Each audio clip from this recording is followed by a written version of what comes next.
బంగ్లాదేశ్ ఎన్నికల ఫలితాలను చూస్తే ఒక కొట్టవచ్చిన పరిణామం మనకు చెప్పాల్సిన స్టోరీ ఏంటంటే the story of Jamaat-e Islami Bangladesh.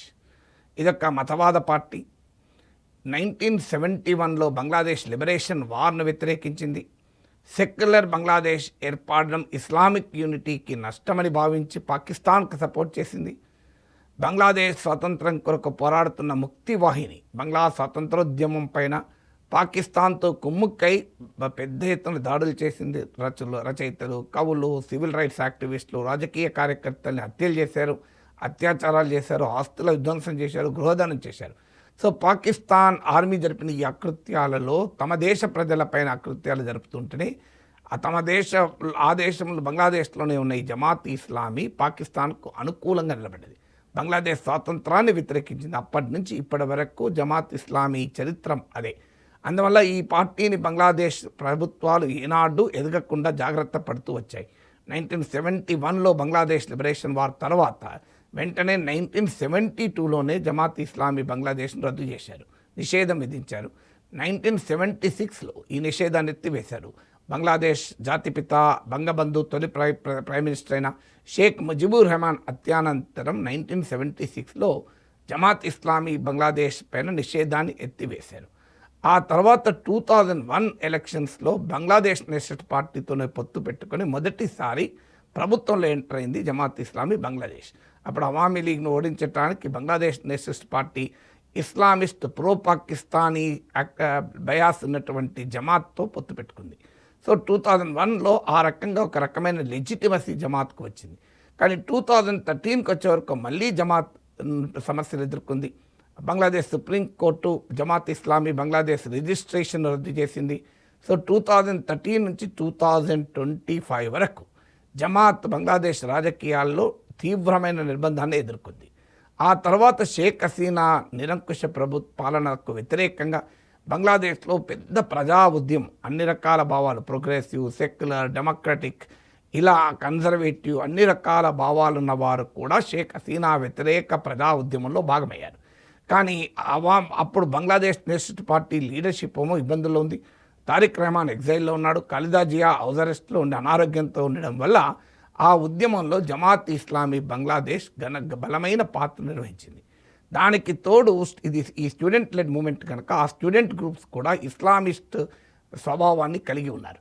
అందువల్ల జమాత్ ఇస్లామీ ఈ ఉద్యమం యాంటీ షేక్ హసీనా పోరాటంలో లాభపడింది.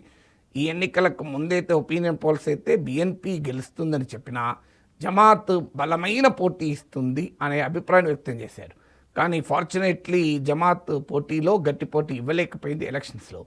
ఎలక్షన్స్లో కూడా ఈ స్టూడెంట్స్ అంతా కలిపి, అంటే బంగ్లాదేశ్లో షేక్ హసీనా వ్యతిరేక ప్రజా ఉద్యమంలో నాయకత్వ పాత్రను పోషించిన స్టూడెంట్స్ నేషనల్ సిటిజన్ పార్టీ అనే ఒక పార్టీని ఏర్పాటు చేసి జమాత్ ఇస్లామీతో కలిసి పోటీ చేశారు. కానీ ఎన్నికల్లో వారికి ప్రజలు అంగీకరించలేదు. వాళ్ళు 30 సీట్స్లో నేషనల్ సిటిజన్ పార్టీ ఎన్నికల్లో పోటీ చేస్తే జమాత్తో కలిసి కేవలం 6 సీట్స్ మాత్రమే గెలుచుకున్నారు. జమాత్ కూడా అరౌండ్ 76 సీట్స్, 74 to 76 గెలవచ్చు. ఇంకా ఫైనల్ టాలీ రాలేదంటున్నారు. బట్ అట్లీస్ట్ అబౌవ్ 70 ఉంటుంది. సో అందువల్ల ప్రధాన ప్రతిపక్షంగా ఎమర్జ్ అయింది తప్ప అధికారానికి దగ్గరలో కానీ ఈవెన్ అధికార పార్టీకి పోటీ కూడా ఇవ్వలేకపోయింది. సో 11 ఇస్లామిస్ట్ పార్టీలతో కూడిన కూటమి ఎన్నికలకు ముందు ఉన్న అడావుడి కాస్త ఇప్పుడు లేదు. ఎందుకంటే ప్రజలు మడరేట్ స్టేబుల్ బంగ్లాదేశ్నే కోరుకున్నారు అనేది స్పష్టంగా అర్థమవుతుంది. దే డోంట్ వాంట్ క్యావస్, గందరగోళం, అల్లర్లు, మతోన్మాద దాడులు వీటిని కోరుకోలేదు అనేది క్లియర్గా అర్థమవుతుంది. కానీ ఈ ప్రాసెస్లో మీరు గమనిస్తే 71లో బంగ్లాదేశ్ లిబరేషన్ వార్కు వ్యతిరేకించి పాకిస్తాన్తో చేతులు కలిపి 72లో నిషేధాన్ని ఎదుర్కొని 2001లో అధికారంలో భాగమై 2013లో మళ్ళీ సుప్రీంకోర్టు తర్వాతతో డీరిజిస్టర్ అయి మళ్ళీ షేక్ హసీనా వ్యతిరేక ఉద్యమంలో కీలక పాత్ర పోషించి చివరికి ఇప్పటికి వచ్చే వరకు బంగ్లాదేశ్ పార్లమెంట్లో ప్రధాన ప్రతిపక్షంగా ఎమర్జ్ అయింది. సో ఒక రకంగా రైజ్ అయింది, ఒక రకంగా ఫాల్ అయింది. సో ఈ rise and fall of Jamaat, fall and rise of Jamaat అనేది భారతదేశానికి మాత్రం చాలా కీలకమైన ప్రాధాన్యత. ఎందుకంటే జమాత్ ఇప్పుడు కొద్దిగా మోడరేట్గా ఉన్నట్టు కనబడుతోంది. మేము అవినీతికి వ్యతిరేకము, సోషల్ జస్టిస్కి అనుకూలము అనే వాదన తీసుకున్నా కూడా ఏనుగు తోలు నలుపు నలిపే అన్నట్లు దానికి ఒరిజినల్ క్యారెక్టర్ అయితే కోల్పోదు. కాస్త ఎలక్షన్స్ కొరకు సాఫ్ట్ అయ్యి మోడరేట్ పొజిషన్ తీసుకుంటున్నట్టుగా కనబడుతుంది. మీకు ఇండియాతో కూడా బెటర్ రిలేషన్స్కి మేము సిద్ధమని జమాత్ లీడర్షిప్ ప్రకటించింది. But all this are electoral tactics. ఎందుకంటే పార్టీ బేసిక్ క్యారెక్టర్ మారకుండా ఈ పొజిషన్స్ను మారినాయంటే నమ్మలేం.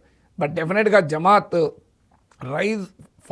రైజ్ ఫాల్ ఈ ట్రెండ్ చూస్తున్నట్లయితే ఓవరాల్గా 1971 నుంచి ఇప్పటికి చూస్తే Jamaat has become at least major opposition party.